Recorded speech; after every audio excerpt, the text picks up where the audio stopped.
Hello and welcome to this week's edition of the NBL1 show. I'm Megan Hustwaite. Finals begin in 3 of our conferences around the country this weekend, while in West and East it is all coming down to the wire in what is expected to be an action-packed final round. Now, plenty to get through today, but before we do, I think coming on this show as a guest, if you're a player, is a good luck charm because, well, the proof is in the pudding with a lot of our guests this season. But what about Michaela Ruth from the Logan Thunder? She joined us last week, and at the weekend, she out-rebounded the opposition by one board. Incredible performance by Michaela Ruth. We'll talk to John Guana about that when we discuss all things NBL1 North, and it's congratulations to 3 of our NBL1 players, Merrin Cracker, Cassandra Brown and Jess McDowell-White, who play in NBL1 South, West and North, who have all earned WNBL contracts at Townsville and Bendigo for WNBL 24. So great to see that pathway system visible, alive and working. And we also want to share a very special message as well. We spoke about Gracie George with John Guana last month. She suffered some horrific injuries while playing for the Gold Coast Rollers, and a raffle has been set up to raise some much needed money for Grace and her rehabilitation. So you can have a look at that on our screen right now and use that QR code to get involved, and we encourage you to do so. We know how great the basketball family is and how it wraps its arms around one another when they need it. So Grace, we're thinking of you. We hope you're doing well, and we know that everyone's going to get behind you and this initiative. All right, it is time to get into the show now, so let's go right around the country and chat to our experts. Well, there is just one round remaining in the regular NBL1 East season, to bring us up to speed on everything that's happening in the conference, as usual, is Jacinta Govind. Welcome, Jacinta. Plenty on the line this weekend. Yeah, thanks for having me back, Megan and team. There is heaps on the line, and it looks like quite a few teams are going to have to rely on the results of next week's final round, round 18, to determine their future in the finals.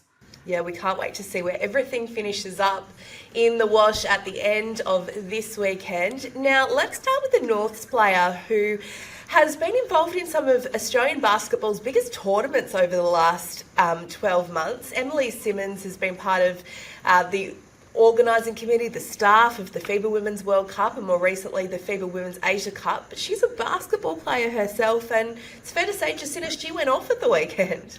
Yeah, she sure did. I think you're right, Megan. Some of that tournament experience working behind the scenes has definitely rubbed off. However, Simons is a baller in her own right, having played semi-professional level for a while. But this weekend with the North Bears that dominated the Penrith Panthers with a 50-91 point win on the road, it was Simons from North who put on an absolute clinic. In just 30 minutes, she had 47 points at 68% overall from the field. And this included 7 3-pointers. And Simons scored more than half of her team's 91-point total, and only 6 points shy of tying Nicole Munger's record for most points scored in an NBL1 game. Now, just an aside, Jacinta, because we love a little fact or fodder, and I did some hosting at the Asia Cup, and we had a rehearsal for the medal ceremony on the morning of the medal day, and some of the staff got up on stage and sort of pretended to be the country that won the gold medal. Emily was part of that rehearsal, doing that on stage and thanking the crowd. And as you said, I think that's all rubbed off on her, certainly with that performance at the weekend. Let's move on to the Comets now, because they blitzed the Spiders. Yeah, they certainly did. They totally obliterated the Spiders in a 54-125 win on the road. And so 5 of the 9 Comets players who played in this game scored in double figures, led by none other than the Sydney Flames guard Vanessa Panousis, who had 21 points, and that included 5 from 8 from the 3-point line. And former Flames development player Jada Crawshaw was really on show as well. She had 29 points, 15 rebounds and 5 assists. But not to mention from the Hornsby Siders, Mizuki Wakamatsu, who was the best in show for her team with 33 points. Let's move on to Maitland now because they have the wood over the Falcons. Yes, this is a crosstown derby that will always go down in history. So both the Maitland Mustangs and Newcastle Falcon women's team have officially qualified for finals. So all that's left in this game was finals placings and pride, really. Newcastle have only lost 2 games prior to this, one being against Maitland. And the home court advantage, unfortunately, wasn't enough for the Falcons as Maitland pulled off another epic 3-point win. So the Mustangs were leading by 1 with 5 seconds to go. After a timeout, they advanced the ball to draw a foul, and Dayla Walker was able to hit 2 key free throws to put the Mustangs up by 3 points. So Coach McLean of the Falcons was forced to call a timeout and drew up a play for Nicole Munger to take a 3-pointer to tie it all up. But Rachel Williams hit return to sender and blocked Munger's shot to secure the win for Maitland. So Williams ended the game not only with that massive game-winning block, she also had 20 points, while Munger had a massive 35 points and 15 rebounds for the Newcastle Falcons. Well described, Jacinta. That was an incredible finish, and it certainly takes some talent to block Munger. So Rachel did an incredible job there. Now, as we mentioned, spots are on the line in the final round this week to see how the final composition of the ladder is, and it's do or die for 2 teams in particular. Yes, and those 2 teams being the Canberra Nationals and the Albury-Wodonga Bandits. The Bandits in particular have a very tough run home to the finals.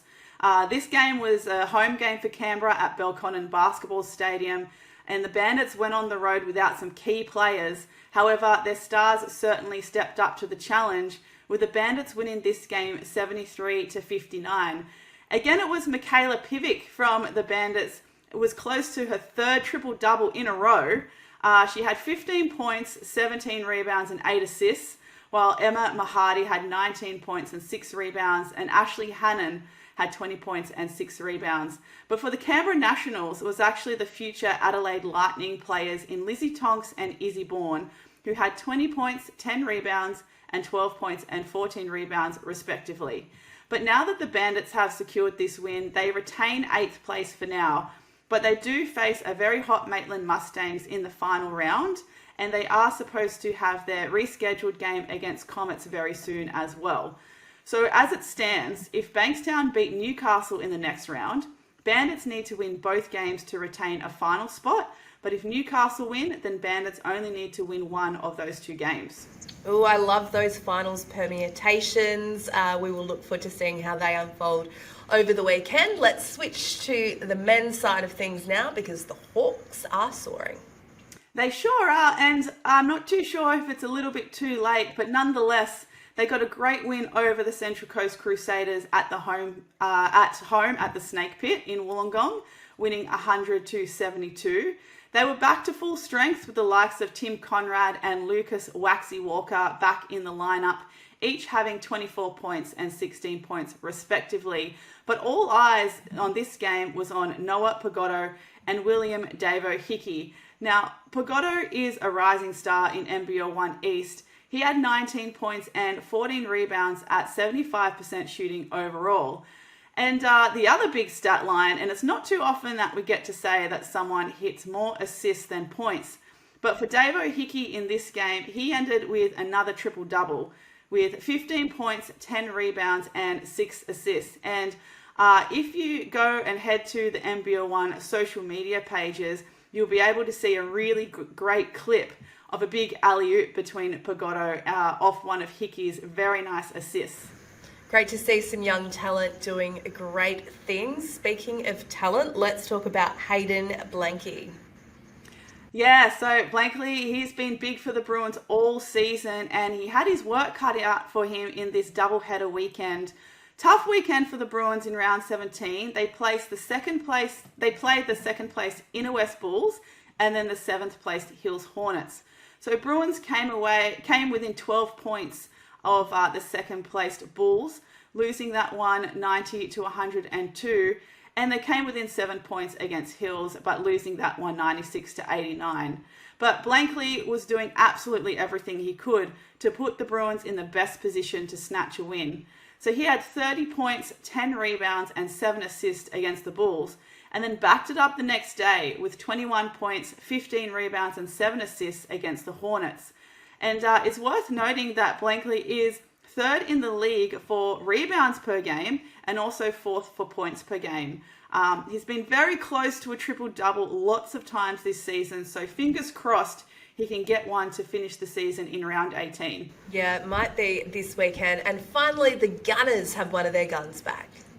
Yes, Darl Feig is well and truly back for the Canberra Gunners. Now, if anyone out there needs reminding of who Darl Feig may be, I refer you to the NBL1 Nationals game last year between the Canberra Gunners and the Frankston Blues, because Darl Feig showcased 2 poster dunks in that one game. But this year, he's been struggling a little bit with injury for most of the season, but it looks like those woes are behind him. Because in round 17 against the Albury-Wodonga Bandits, he had 27 points, 5 rebounds, and 4 assists in just 29 minutes to lead the Gunners to a 95-74 win at home. And so Feig has actually been showing signs of growing confidence in the last 3 rounds, averaging 16.7 points per game, 6 rebounds per game, and 6 assists. So now that the Gunners have fought hard to qualify for finals after a shaky start to the season, they've cemented 3rd spot on the ladder. But with Feig peaking at the right time, only one can wonder if the Gunners can now go back-to-back. Darl Feig and the Gunners coming home strong, that is for sure. Jacinta, thanks so much for the catch-up. We can't wait to see what unfolds this weekend, and we'll be back this time next week to wrap it all up with you and look ahead to the first week of finals. I look forward to sharing the chaos of round 18 with you, Megan.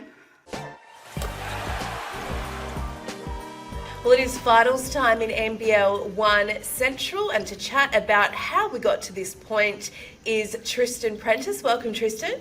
Hello, Megan, and a big shout out, of course, to our under-16 Women's Asia Cup team and Sienna Lehman from the West Adelaide Bearcats being MVP. Huge result this week, Megan. So the Panthers defeated the Warriors, and that's put them into an elimination final matchup this weekend. Yeah, it certainly has, and it was Ash Spencer who knows how to deliver the cash under pressure. She came up with 29 points, 7 rebounds and 4 steals as the Panthers pushed their way into that elimination final next weekend with a dogged 88-77 win over the Woodville Warriors. It was also Jordan Hunter that helped her out with 17 points, 10 assists and 4 rebounds. But they did get a cold reception from the Woodville Warriors, who refused to go away, and that was in the form of Emily Winter and Georgia Winter, who produced 18 points, 12 rebounds and 6 assists and 2 steals, and 15 points with 4 triples, 4 rebounds and 2 assists. So the Warriors couldn't quite knock off the Panthers, but they're into the finals, and they'll play the North Adelaide Rockets next week in the elimination, Megan. Well, speaking of the Rockets, their weekend win in the last round of the regular season has catapulted them up 3 spots into an elimination final berth. Yeah, it certainly did, Megan. When it comes to the Rockets, we know about Brooke Basham and Lauren Mansfield. Had great games, 27 points with 5 triples, 7 assists and 6 rebounds, and 20 points, 4 triples, 9 assists and 8 rebounds. But it was actually a special cameo from Jordan Freer, who's been threatening. She had 17 and 18 last weekend on the double. She did it with a 22-point, 4 triple, 14 rebound and 4 assists double-double in her side's win over the Norwood Flames, 106-83 at the Lights. It was the Flames' Allie Wilson that finished her regular season with 24 points. The Flames actually led that game at quarter time, but the Rockets turned it around 83-51. And it was Shana Thompson as well, dropping 17 points with 5 triples and 6 rebounds, Megan. They got the North Adelaide Rockets from 7th all the way up into 4th, believe it or not. And then, as we said, they host an elimination final next weekend. And we saved the best for last, literally, because the Sabres have completed a flawless regular season. Yeah, but not by much, Megan. In the end, it took a last-minute basket to be able to overcome the Eastern Mavericks to get that 18-0 record with a heart-stopping 89-91 win over the Mavs at St. Francis, the shooting gallery. And it was actually a tip-in from Taylor Levy, who had 33 points, 4 assists, and 3 rebounds.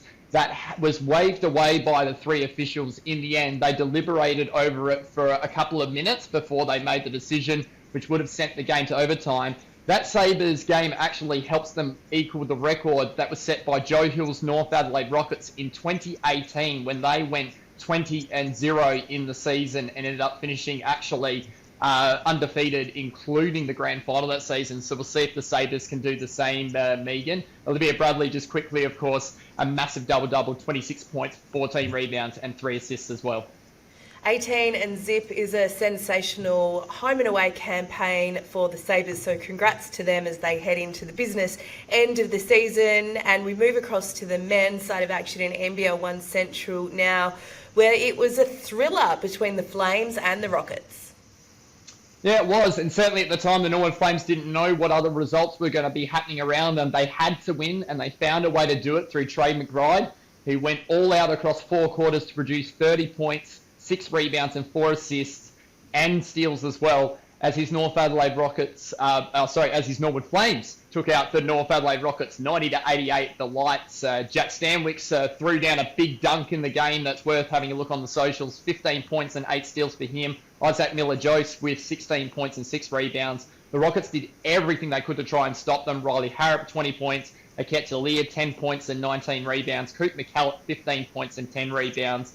They dominated the glass for a lot of the game, the North Adelaide Rockets, but the Flames marched themselves into 5th place, but it was, of course, to be short-lived with other results, Megan.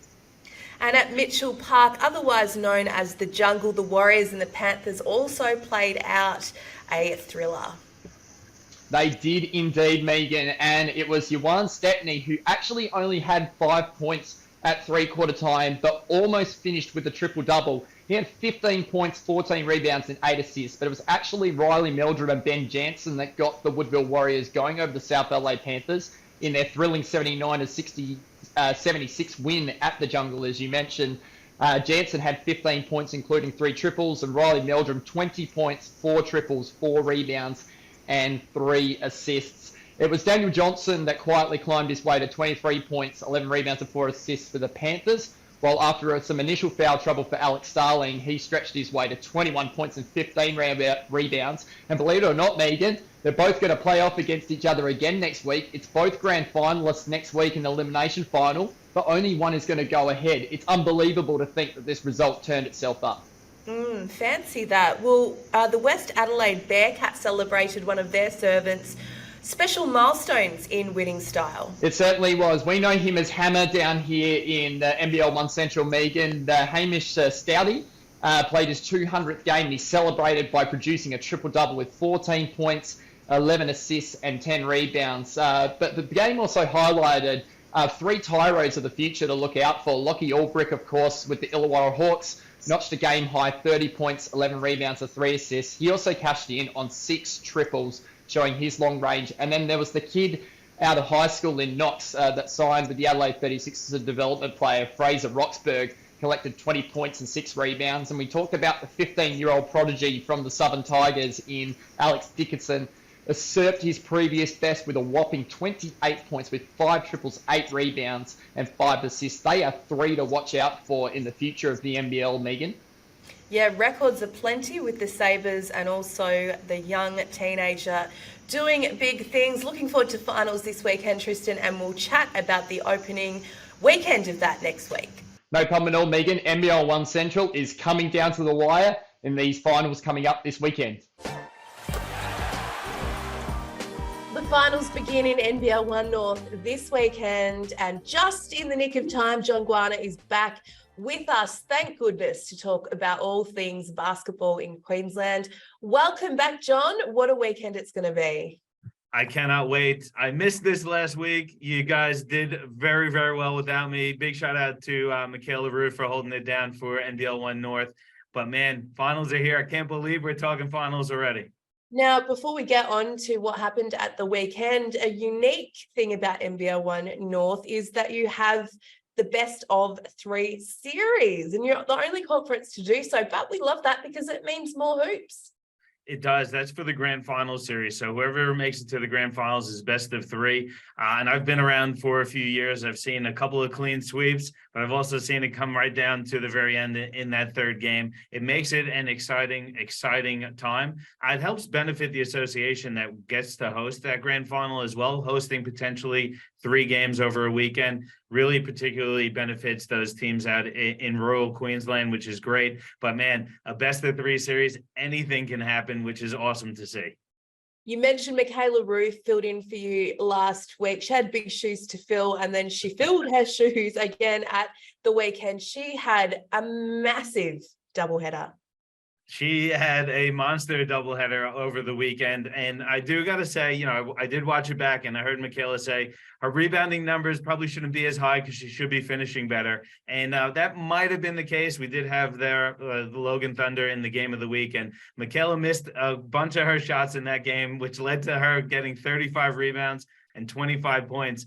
But that is the second game of a back-to-back for Logan, which they won both. In the first game against Gold Coast, she had 31 points and 22 rebounds, shot the ball a little bit better in that one, 10 of 23 from the field, 3 of 8 from 3. But she is just such a presence. And one thing that you see a lot with Michaela is, yes, she's not shooting as well as she would like, and rightfully so. She pointed that out, which is helping her rebounding numbers, but her effort on the glass is unmatched. She is just, she has a nose for the ball. She fights for position, and that is really what's leading her to getting these rebounding numbers.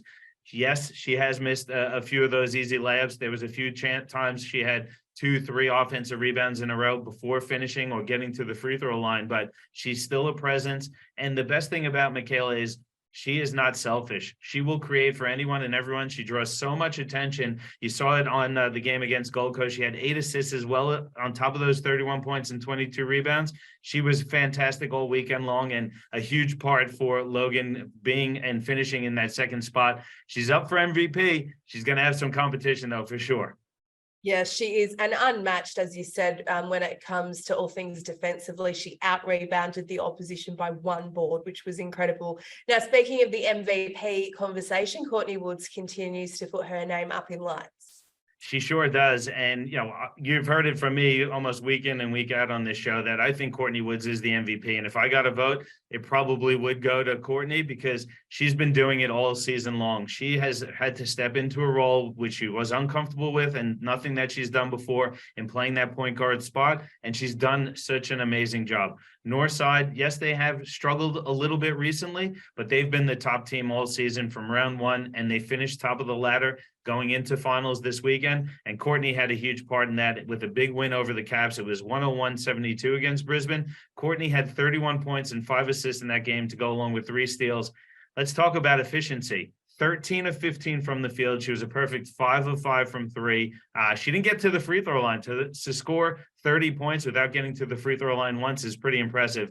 Courtney Woods, to me, is the MVP. Michaela Ruth joined the group a bit late, and Logan struggled a little bit, and she's shown when she's in that group, she is certainly an MVP contender. It's very, very close, but I got to stick with my guns, and I've been talking about Courtney all season long. She has done nothing to change my mind. Northside Wizards getting back on track, heading into finals behind Courtney Woods. And AJ Johnson had a great game, 16 points, 17 rebounds. Nadine Payne also was good, 16 points and 3 rebounds. Northside, with that full group together, is going to be tough to beat. And context around Courtney's campaign, as you said, she's moved into the one, but also moved to a new team this season as well. So that all adds to the impressive season she's put together. Now, We've spoken about the race to the finals, but finally we're here, and the final spots have been set. Yes, it was a crazy weekend over the weekend. Teams still fighting for finals positioning, but we're finally set. We know what our matchups are. Northside, like we said, is at the top, finished at the top of the ladder. And guess what? Townsville snuck in the 8th spot. The defending champions, after fighting and battling all season long, get into the finals. Behind the strong play of Alex Fowler, there was no Steph Reed, no Kate Gaze, and Townsville still able to get in there. So very impressive run from them to get to the finals. Logan's going to have a rematch with Gold Coast this weekend after beating them this past weekend. Then you got Rockhampton back in the finals for the first time in a couple of years, playing some great basketball. And man, Rocky is a tough place to play. I don't envy Darwin having to go in there and to take on the Cyclones, and it's going to be a great matchup. And to round things out, Southwest Metro Pirates finished in 4th. They're going to take on their crosstown rivals, Southern District Spartans, in that 4-5 matchup. And again, a great, great game. I cannot wait to see Matty Rochi squaring up against Jess McDowell White. There's great matchups across the floor. And man, these finals, if they're anything like the regular season, they are going to be phenomenal. So many great storylines, and congrats to Jess McDowell White as well, who has earned her first WNBL contract with Townsville Fire next season. Let's move now across to the men's action in NBL1 North, John. And I got 2 words for you, Jason Kiddie. I mean, what else can we say? He seems to produce something special for us almost weekly. I am the captain of the Jason Kiddie fan club, as everyone knows, and he gave us another great story to tell. Gold Coast taking on Logan with a spot at the top of the ladder on the line. Gold Coast with a win would wrap it up. Logan would have put themselves in position to get there, but Jason Kiddie took a steal at the end of the game. The game was tied. Sean Bruce isolated at the top of the key. He lost his dribble. The ball went straight into the hands of Jason Kiddie with about 3 seconds to go. Somehow, some way, Jason Kiddie got it into the paint on the opposite end, threw up a floater as the buzzer was going off. It went through, and the Gold Coast Rollers pick up the massive win against Logan. It was a little controversy, I'm not going to lie. It was a little close to the buzzer or not. Referees called it a winner, and listen, no one on the Gold Coast was complaining about it. Logan wasn't too happy, but man, Jason Kiddie didn't have his best game. He still finished with a triple-double, and to be able to keep his composure, to get a shot off with 3 seconds to go and going from one end of the court to the other was phenomenal. I got to give a shout out to Todd Blanchfield because he was fantastic in this game. Gold Coast was trailing for pretty much almost the entire game until the 4th quarter. Blanchfield had 16 of his 26 points in the 4th quarter. He also had 14 rebounds and 3 assists. He was the driving factor in that comeback and pushing Gold Coast to the lead, but Kiddie put the seal on it with that floater to beat the buzzer. Jason Kiddie, pretty much the only player that can have, a quiet night by his lofty standards and still have a triple-double. It's what he does. Now, let's talk about the Marlins, because there's always some 11th hour action in the final round that has an impact on the finals standings, and that was the case for them. Yeah, and again, Kansas is a team that tends to hit their stride at the end of the season, and a team to watch out heading into finals. They secured their spot behind 41 points from Jonah Antonio in the win against Rip City. Rip City was also fighting for their final spot, so a huge game for both teams. Cairns got the win, 123-102. Like I said, Jonah Antonio, it was like he was playing the Sydney Kings again in the NBL finals. He was 15 of 21 from the field, 7 of 10 from 3, got to the free throw line 4 times and hit all 4 of his shots. What a performance from Jonah Antonio. He was backed up by Tad Doffelmeyer, who had 27 points, 10 rebounds, and 5 assists. Lachlan Anderson also had a big one, 16 points, 5 rebounds, and 6 assists. And the Marlins, like they always do, get into the finals and watch out for this team because they have a lot of firepower. They have some veterans in that group as well, a lot of NBL talent. They've been a little bit up and down, but they are a well-coached team, and they can certainly make a lot of noise. In that game, the Marlins shot 56% from the field, nearly 49% from 3, and 86% from the free throw line. Super efficient. It was an offensive explosion. On the other side of things, got to give a shout out to Kawat Noi, 37 points and 16 rebounds, 11 of them offensive, trying to do everything he can to help Rip City pick up that northern double. They did split it 1-1, and Rip City, unfortunately, dropping that one to Cairns. But man, Jonah Antonio, if he gets going in the finals, watch out for Cairns. The massive numbers there. Now, we've mentioned some of the finalists and their storylines, but can you finish up and give us some of the other teams that will be in postseason action? Yeah, of course, the finals are set for the Gold Coast. They got to take on Rip City in a grand final rematch. Rip City, even though they only got 1 of 2 wins on the weekend, they sneak in the 8th spot. That is a super, super dangerous 8 seed. Watch out for Rip City. Logan finished second after splitting the weekend with Gold Coast and Southern Districts. They're going to host a tough Darwin team. Darwin getting into the finals as well after a crazy couple of weeks. They didn't play on the weekend, so they had to look and watch and wait for other results, but they are in. It's great to see the Salties in the finals, and that's a team that I think also could make some noise. The 3-6 matchup is Ipswich and Cairns. Cairns went into Ipswich earlier this year. You remember that Kai Statman 50 piece that was in Ipswich. So, Cairns could go in and pick up the win in Ipswich. And then that 4-5 matchup is the Southwest Metro Pirates hosting the Mackay Meteors. The Meteors come in with a little bit of injury clouds hanging around Isaac White. So if they're without Isaac like they were on the weekend, they could be in a little bit of trouble, but the team rallied and they picked up a big win to get themselves into that 5th spot. It's going to be a great, great final series. I cannot wait for this weekend. There's some epic matchups, all eyes on Isaac White this week. That is for sure. Thank you, John. Enjoy the first weekend of finals, and we look forward to wrapping it up with you next week. Thank you. I can't wait. See you, Megan.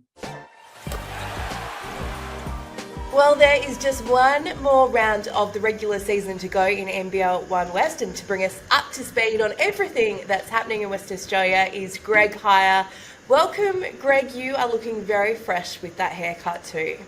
Oh, thanks, Meg. When you've got to compete with you in the looks department, you're never going to win, but you can only try your best. Well, I think we're one of the most attractive double acts going around in NBL1, and that is saying something. Now, let's get on to everything that's happening as we head into the final round of NBL1 West, because there is a fight on for second spot in the women's. Yeah, you're right, Meg. It's been the last month or two, the Willetton Tigers have been on an absolute tear. They've now won 10 in a row, and that's behind the play of, I guess the inclusion of Melissa Brankovic and now Alex Sharp. And they've continued their ways. They continue winning games, and that's going to fight for that spot for second alongside the Joondalup Wolves. Now, Joondalup Wolves will be playing the Perry Lakes Hawks, who we know are a formidable opponent this weekend. But in terms of form and what we're looking like, and we'll speak about Alex Sharp, her form, Desiree Kelly and Melissa Brankovic, you only have to be pleased with what the Willetton Tigers and what they're producing at the moment. Now let's talk about some of those WNBL names, including Alex Sharp, because they're all firing at the business end. Mate, they've been sensational. Sharpie had 19, 18 and 6 assists. And for those that don't know Sharpie, that's Alex Sharp from the Willetton Tigers. But who I really want to mention, Chloe Forster. She was sublime. She had 26 points, 8 rebounds and 7 assists, but a handy 7 steals this week. And in a much-needed win against Lakeside Lightning, she was fantastic. And then you can't go by Darcy Garvin. Obviously returning back from the Opals after their Asia Cup campaign.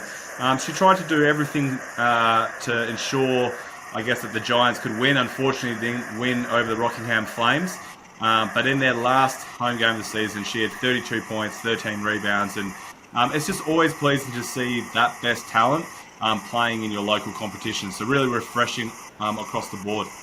And just on the WNBL players, we've spoken about Robbie Ryan and Taya Burrows a lot this season. Greg, you were even going to step in and manage them. Great to see that they're off to Europe for their first professional contracts over there. So congratulations to those two, but also Rockingham's Meryn Cracker, who has earned her first WNBL contract with Bendigo. So lots of representation coming from NBL1 West. Let's have a look at the Redbacks now, because they've gone back-to-back for the first time this season. Yeah, and I think, and we'll speak about the men's side in a little bit. I always have a lot of admiration for teams that are able to finish out the season. Like, they've had a pretty tumultuous season, the sacking of a coach or mutual release, the signing of Lauren Scherf, which obviously you would think would be a focal point for only her to decide not to continue playing on. There's been, I guess, a roller coaster of play throughout the whole season, but they... behind the play of Deja Daniel, their import, they recently sent home their other import. She had a really good game, 25 points and 8 rebounds. And Shanae Hartree, if you look at a positive sign, there's one there. There's a youngster. Maybe because of those opportunities may have not been given in the past. She's consolidated that, and then you have to be happy with how Michaela Perini. She's a veteran of the league. Every time I see her on the social media, she's got a smile on her face, and remains positively upbeat. So really pleasing to see the Perth Redbacks finish. Well, there's obviously one round to go, but to finish their season on a positive note. Let's finish our women's chat with some milestone recognition for a couple of champions.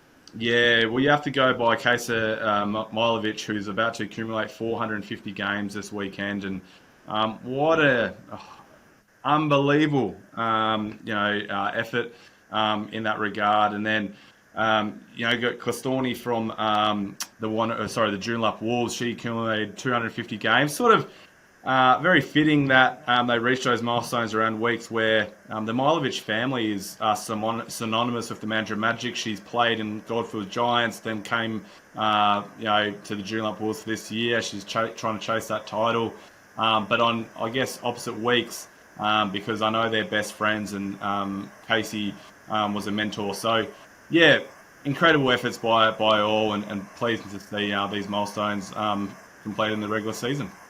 Yeah, amazing stuff. Let's turn focus now to the men's side of things in NBL1 West. We spoke about the Redbacks having consecutive wins and getting something out of their season, and there's been a team that's done similar in the men's.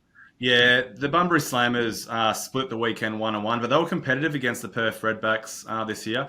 Buoy Tok, what a star. He accumulated over 70 points over this weekend, 78 to be exact, averaging 34 points, and he got a massive win. The Bunbury Slammers had a massive win against the Coburn Cougars on Friday night, basically eliminating them from playoff contention.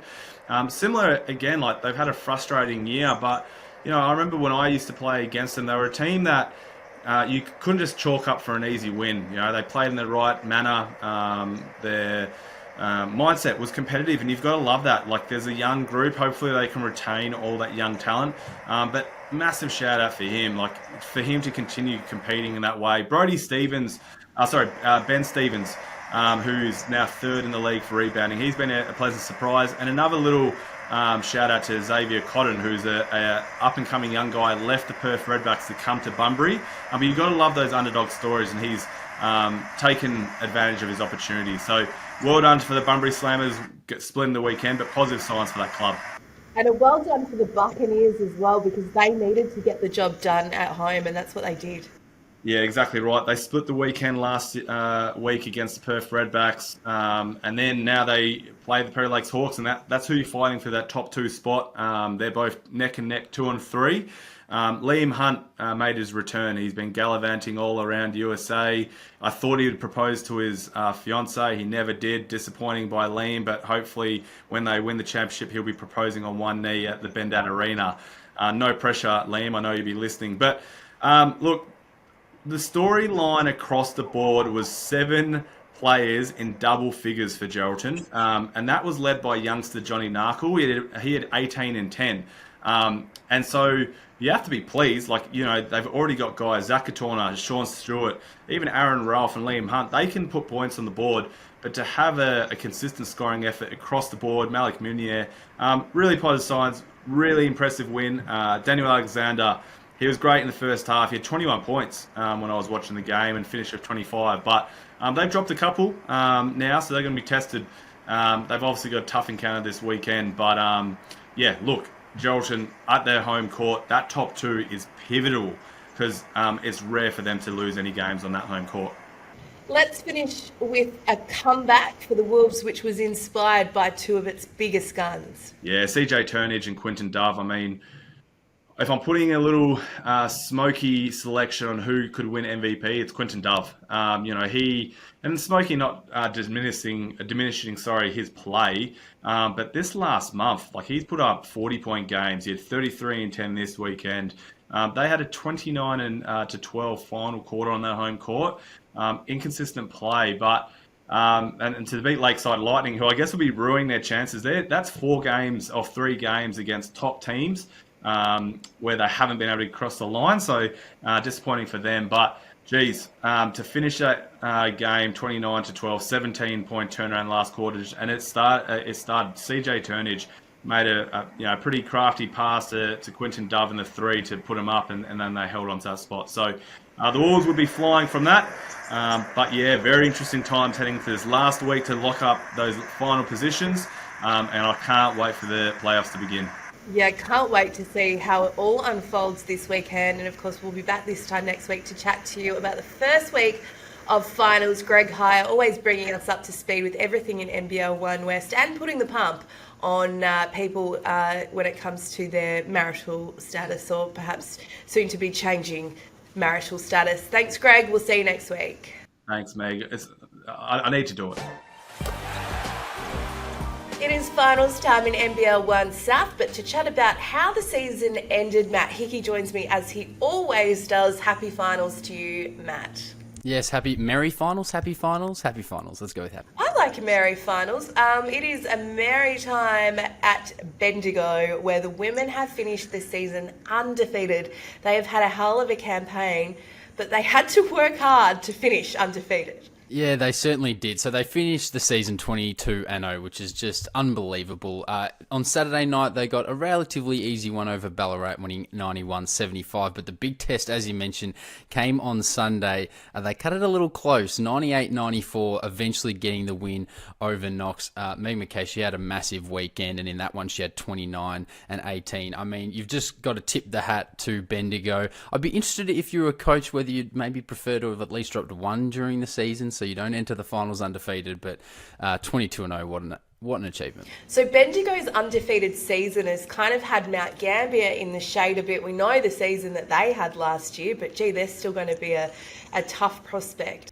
Yeah, they certainly are. A big late surge from Mount Gambier. They have won their last 5 to finish the season. They've managed also now to secure second place and a home qualifying final, which is just massive for them. So they defeated Waverley on Saturday night, which was just a huge result, 77-71. And that was despite Carly Ernst burying 8 triples for her. And then on Sunday, they had a pretty cruisy win over the Eltham Wildcats. So a big late surge for the Pioneers. And we know how important form is heading into the finals. I mean, Bendigo's form's unparalleled, a 22-game winning streak, but for Mount Gambier, that's really important.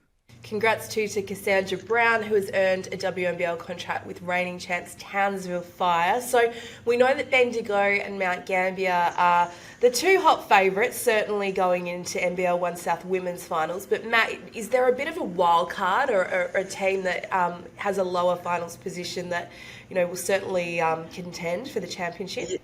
Yeah, it's a good question. I mean, obviously everyone's saying, well, who's going to beat Bendigo? And speaking to the odd coach around the league, they think that they are beatable, despite us having not seen it this year at all. I mean, you look down the list, the reigning champs, Ringwood, they're going to have to fight their way through to the decider if they're going to get there. They're going to have to do it the hard way from the position they're in. So we know how good they can be, especially with Marina Whittle. They're one to keep an eye out for.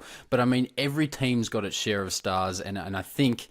well, maybe no one can beat Bendigo, but for the most part, everyone can beat everyone on their given day, so it's going to be really interesting to watch. It's going to be such a good final series. Let's have a look at the men's side of things now in NBL1 South. Jonathan Lawton's been a name that we've spoken about really every week on the show.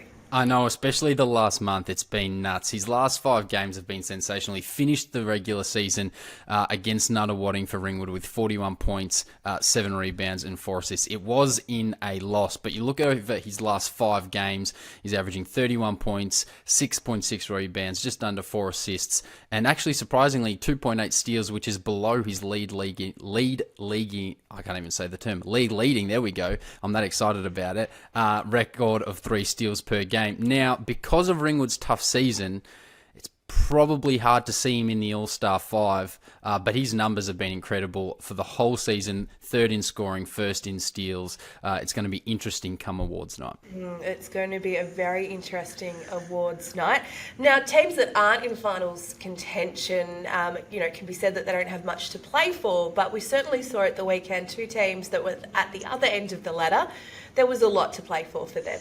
There was. When pride is on the line, teams really come out to play, that is for sure. So Dandenong against Casey, which is really a local rivalry as well. And Dandenong have just managed to avoid the wooden spoon, so they get the win over Casey 83-72, including a 19-11 last quarter to get over the line there, which means they finish on an equal record as the Cavaliers, 4-18. But they actually won both their games against Casey, which means on head-to-head they managed to just pick themselves up off the bottom of the ladder. So I'm sure it would have been a rowdy dressing room after that. A bit of icing on the final round cake for the Rangers as we take a look at the final series coming up for the men, and there's certainly no hot favourite or undefeated team in the men's finals race now, or final 8 makeup, Matt, but is it wide open? Can anyone win it? That's the vibe that I'm really getting. It does appear to be just wide open. It's really the tale of two different stories when we compare the women's, where there's a clear out and out favourite, to the men's, where it does feel like anyone can win. And as the same with the women's, though, there's talent all across the board. I mean, maybe the Wildcats are one of the teams to watch if they can do it the hard way. We know how good they can be with the calibre of players that they've got. So it's just going to be really interesting. Obviously, Knox goes in as the top seed, but I think there'll be a lot of teams licking their lips saying this could be our run if we can just find form at the right time. I think this is a championship waiting for somebody to take hold of it. So a top 8 format in NBL1 South, with the grand final eventually being played at the State Basketball Centre. So elimination final, qualifying finals this weekend. We can't wait to see how they play out. And Matt will talk to you all about that next week on the show. Thanks for your time. Going to be a massive weekend of basketball. A bumper show today, so much to get through, so much happening right around the country in NBL1 as usual. Finals begin Friday night. We can't wait to see some bumper fixtures unfold. Make sure you stay tuned to KO Freebies, the NBL1 app, and of course our socials, where you won't miss any of the action. I'm also going to be glued on what is happening in the other 2 conferences that are in their final home and away round, because so many of those results are going to have a bearing on the final standings.